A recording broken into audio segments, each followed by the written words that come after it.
Hey, what's going on, guys? My name is Brandon Mattingly. I am 36 years old and I wear a denture. I have a full upper denture, all teeth were extracted, and this is a denture. On the bottom, I had several teeth pulled on this side, but I salvaged a couple teeth here, and then I have all natural teeth back here. This is a bridge. Now, I want to talk to you about what to expect. Obviously, the reason that you came to this channel is because you are in the process of getting a denture, or you are thinking about going and making a consultation for a dentist visit to see if dentures are right for you. What should you expect? In 2014, I posted a video to Facebook. It was called My Life with Dentures. You can check it out. It's under my name, Brandon Mattingly. Over the course of years and my lack of involvement with that channel, I've lost the password to the login information, and I cannot for the life of me figure out to log in. And so I've created a YouTube channel anyway that's all about personal growth and helping people to be successful and change the way they think if they want to change the way they live. So, this is something that it's part of my personal growth. It's actually probably when everything really started to turn around for me. So here we go.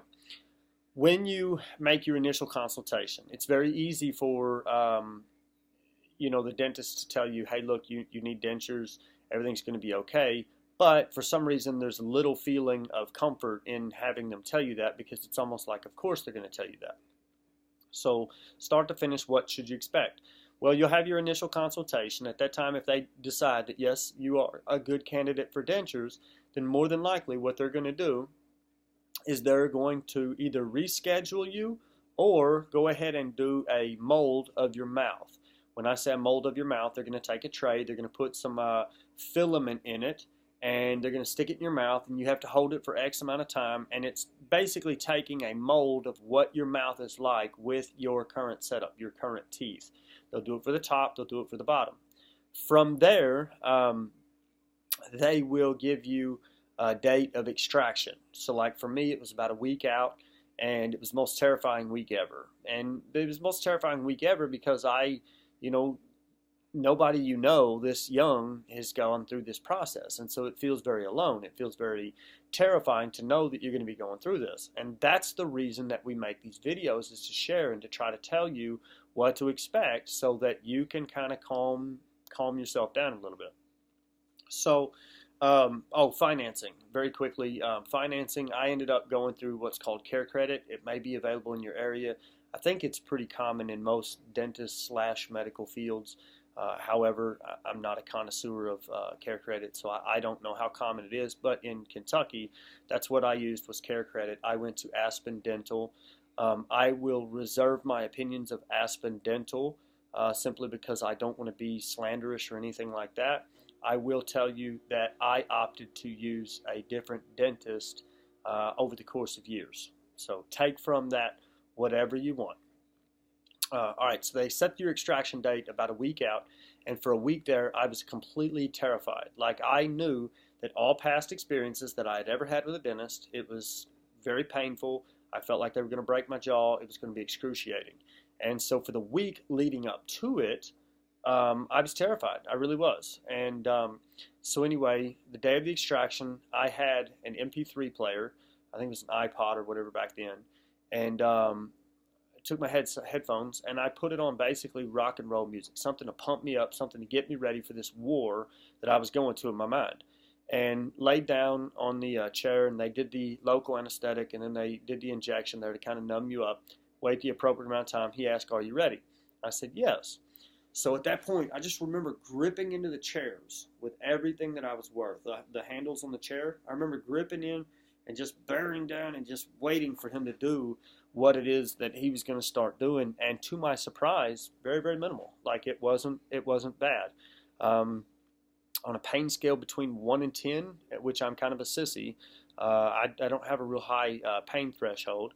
I would say at the peak of it, probably a 3 to 4. So it wasn't overly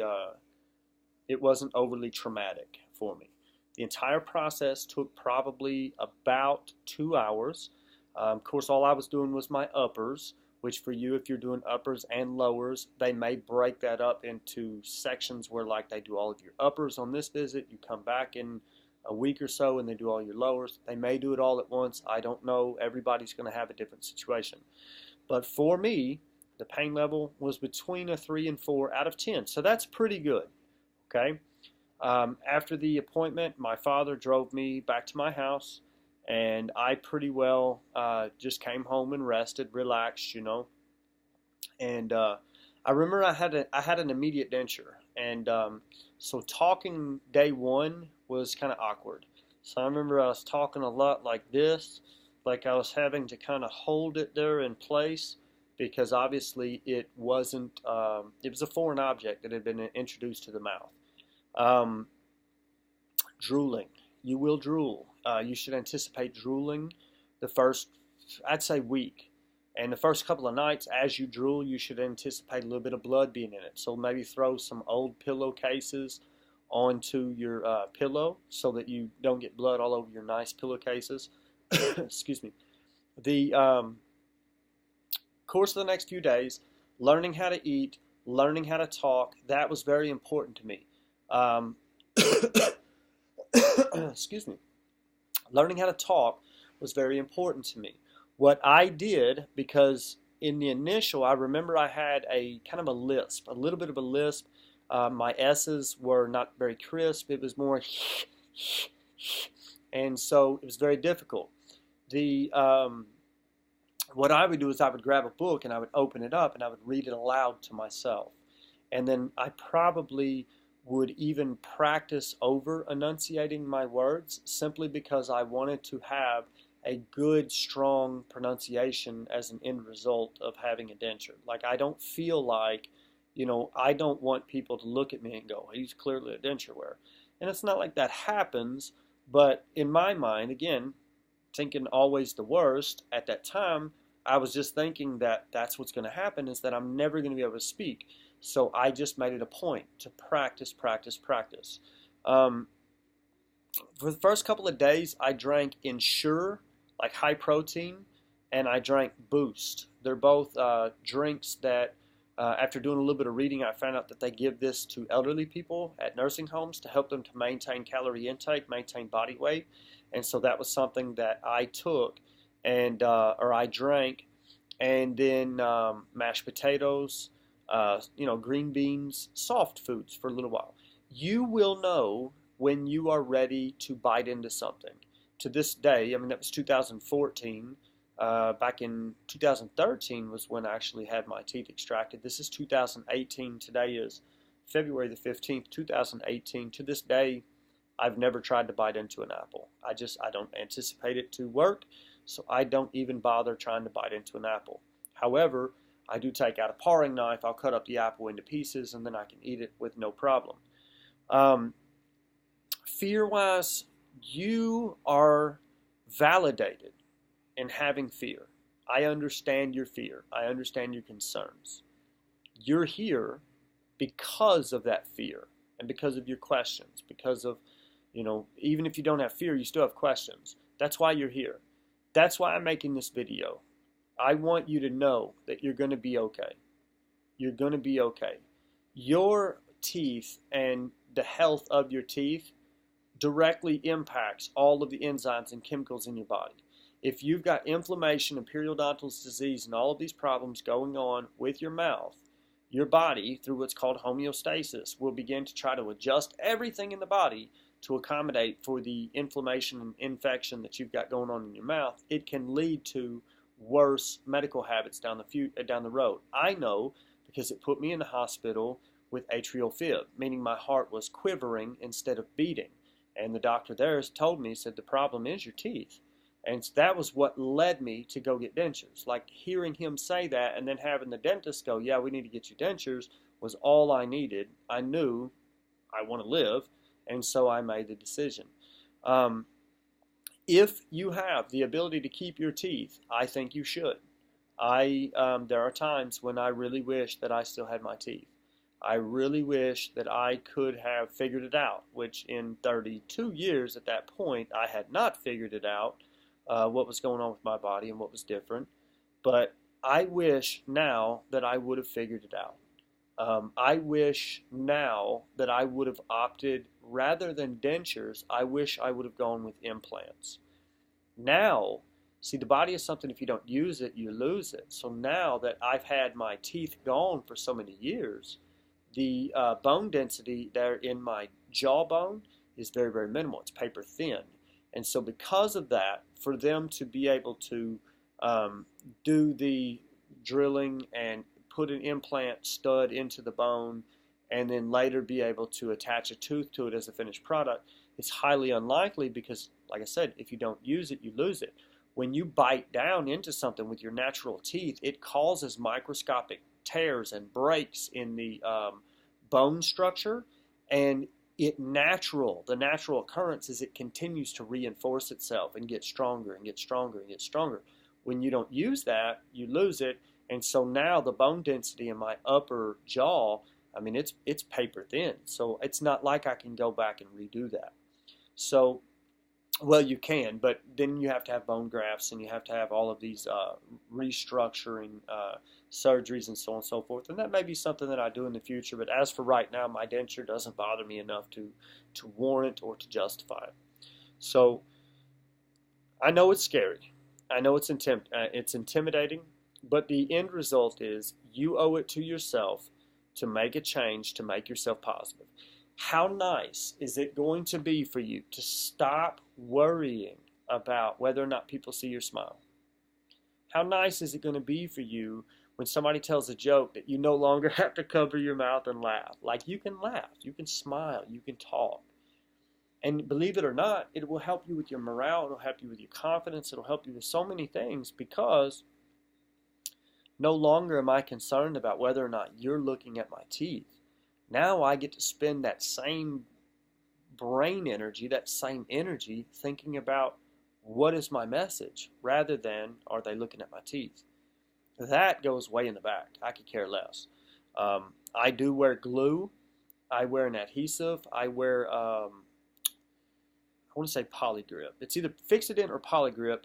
The one that I wear does not have zinc. The zinc messes with me. It makes everything in my mouth taste very metallic. I don't like it. So I don't remember if it's Polygrip or Fixodent. Just look. You'll see it. It'll say no zinc. And that's the one that I use. I'm not telling you that the other one's bad. I'm just telling you that my experience with it, it doesn't work well for me. Your time to recovery, give or take a couple of days, probably a week or so. When you begin to heal, you will begin to heal and everything's going great, and then all of a sudden you're going to be like, I got this. Like, I totally got this. I'm good. And then all of a sudden you're going to wake up one morning and your denture is going to be real loose and floppy, and you're going to be like, what the crap is this? And you're going to go to the dentist and they're going to adjust it. And then all of a sudden you're back. You're good to go. And you will wear that for a little while. And then one day you're going to look in the mirror and you're going to be showing off your new pearly white teeth. And then you're sitting there crooked. And you're like, are you kidding me? Like, is this dentist completely incompetent? What is the issue? And you're going to get mad. You're going to want to throw a fit. Stay with it. All they need to do is adjust it again. Over the course of the next 6 to 8 months, your mouth is going to be healing. And as it heals, is so many changes going on that by the time you're ready for your permanent denture, your mouth will have gone through all the transitions. And then you'll have your real denture that you're going to wear every day, and you'll get years out of it. Like, I think I just bought this denture maybe a year ago.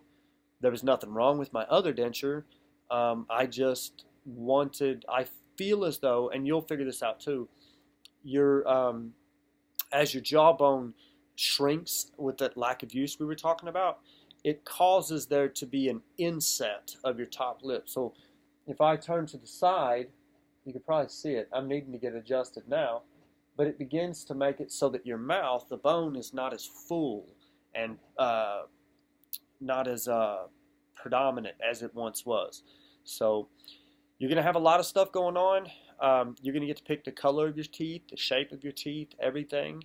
The color of your teeth, I remember, it was funny because the lady asked me, she said, "So do you want your natural color, or what do you want it?" I was like, "You're going to charge me thousands of dollars for me to have this nasty ass brown, like rotten? No. I want the whitest teeth that you sell, -1.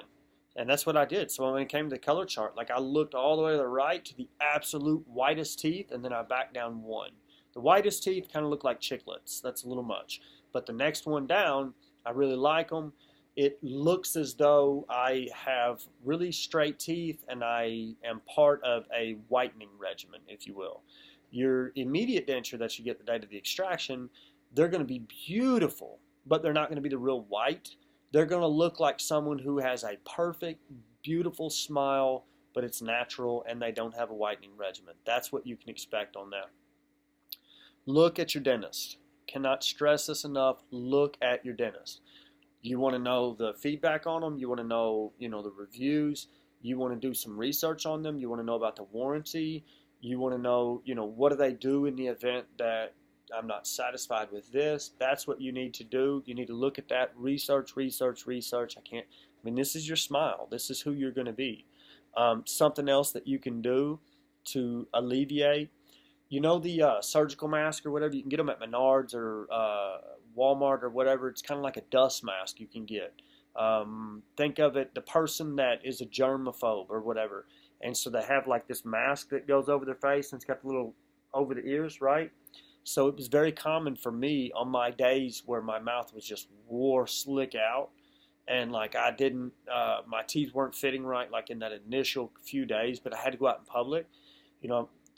I was so concerned again about what people think that I actually bought some of those masks and they're dirt cheap, but you could throw those on and it in turn will allow you to be able to go out and people just think you're a germaphobe. They're not at all thinking that you've got anything going on with your mouth. So anyway, I know that you're scared. I know that you have concerns. I know that you have questions. Just understand that you're going to be okay. And a couple of months after all of this is said and done, you're going to be so grateful for the decision that you made. You can either stay doing exactly what you're doing now and remain miserable and run the risk of having health problems, or you can make a change.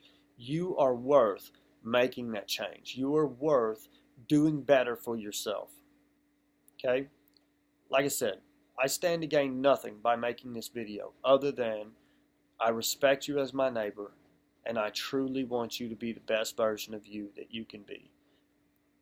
That's what this whole channel is about. If you look at any of my videos, I stand to gain nothing. I just want you to be the best version of you that you can be. My name is Brandon Mattingly. I wish you nothing but the very best. Peace be with you all.